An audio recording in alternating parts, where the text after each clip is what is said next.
hate to do this to you, but I'm not one of those people who suffer trauma alone. I spread it around. And since I was traumatized, you're getting a little bit on your shirt too. Okay? Let's go. First of all, when Arnold Schwarzenegger had that affair with that hideous maid, I remember posting on Facebook, that was not an affair, that was more like bestiality. And for some reason, when I spelled the word, it didn't look right. So I thought, ooh, well, I'll just get on Google because it auto-finishes the word for you. It auto-finished the word for me and so much more. Do not Google bestiality under any circumstances. You know YouTube? Of course you do, because you're watching it, you big fool. Anyway, there's something called, I think, ZooTube. Don't do it, y'all. So, anyway, and by the way, I did spell it right, so. But this is really about that show called Taboo. Don't watch it. Do not watch it unless you're just a sick ticket, because it ain't right.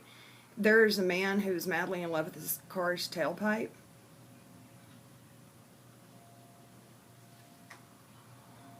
And then there was a woman who was madly in love with the Berlin Wall. Had a big thing for the Berlin Wall.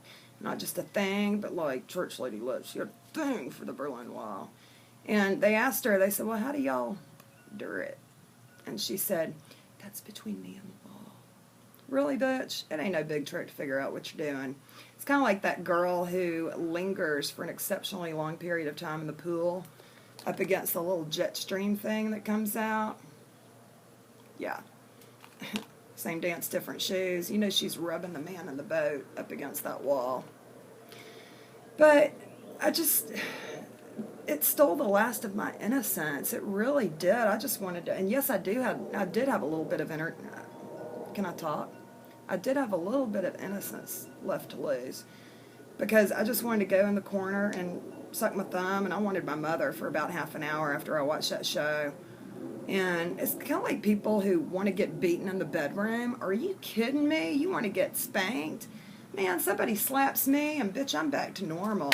And I'm about to put the holy smackdown on you, because it's just so weird. It's just so creepy. Now, I realize people like that, it's like rare as rocking horse shit. You know, most people don't act like that. But just the fact that they're out there, how do they go home for Thanksgiving?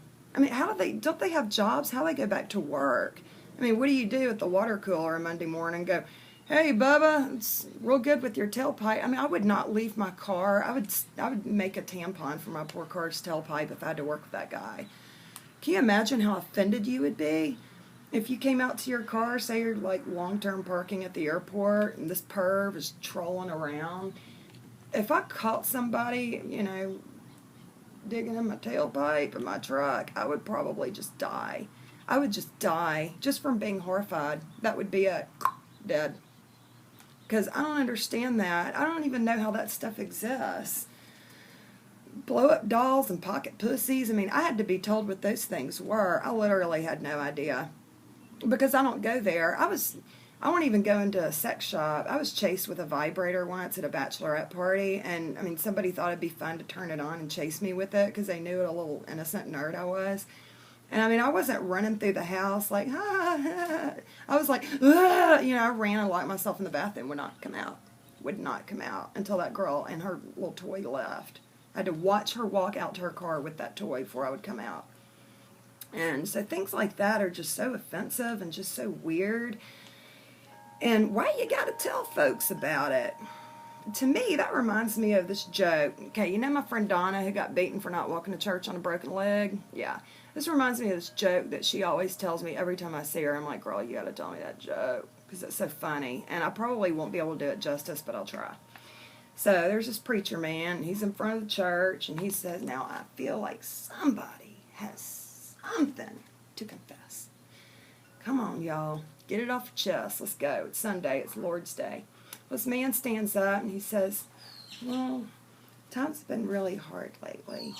And usually I put money in the collection plate, but lately I've been taking money out of the collection plate.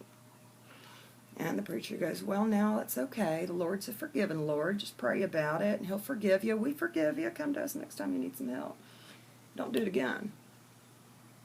He says, now I still feel like somebody has something to confess.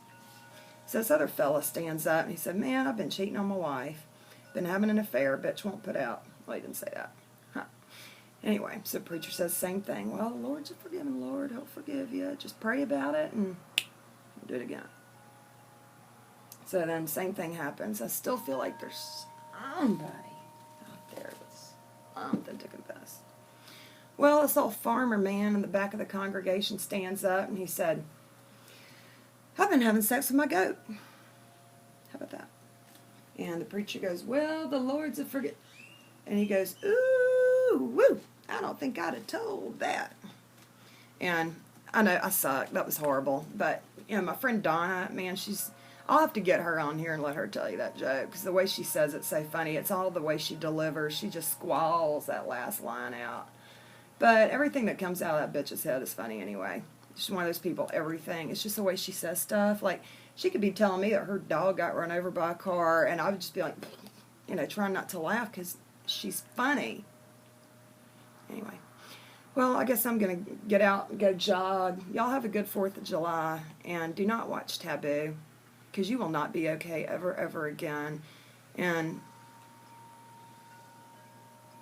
I don't think that there's a therapist out there that would be able to help erase that from your mind unless you go back to Sylvia Plath shock treatment days or that eternal spotlight, eternal sunshine of the spotless mind. I mean, you're going to have to get somebody to erase that shit out of your head or else you're going to find yourself crying in the corner wanting your mama. So do not do it.